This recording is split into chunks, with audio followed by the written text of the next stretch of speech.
છેલ્લા 300 વર્ષથી વધારે સમયથી ઉમરેઠ ચંદ્રમુળેશ્વર મહાદેવમાં અષાઢી તોલાય છે. અત્યારે એવું કહેવાય છે કે ભારતમાં ફક્ત ઉમરેઠમાં જ અષાઢી તોલાય છે.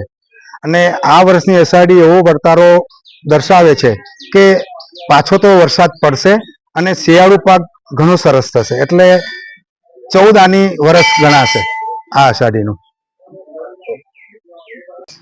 પરંપરાગત 1781 થી આ અષાઢી તોલાતી આવી છે અને હજારો વર્ષો જૂના આ શિવાલયની અંદર આજે પણ અષાઢી તોલવામાં આવે.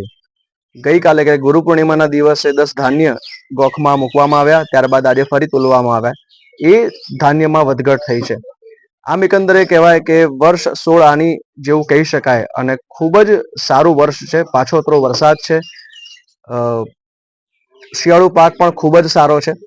આમ જોઈ શકાય કે દરેક ધાન્યમાં ખૂબ વધારો ગઈકાલે જે તોલવામાં આવ્યા એનાથી ઘણા બધા ધાન્યમાં વધારો છે.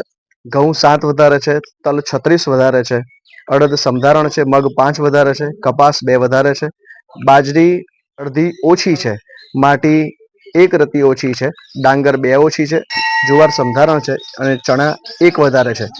જેનાથી આમ એકંદરે વર્ષ ખૂબ જ સારું છે.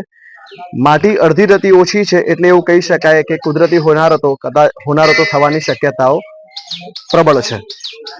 ચંદ્રમૌળેશ્વર મહાદેવની અંદર વર્ષોની આ પરંપરાગત અષાઢી તોલવામાં આવે છે, જેનાથી આવનાર વર્ષ કેવું સારું હશે કે જે પાક વધારે એ પાક વધારે સારો અને જે ધાન્ય ઓછું એ ધાન્યનો પાક ઓછો એવું આગાહી કરવામાં આવે છે.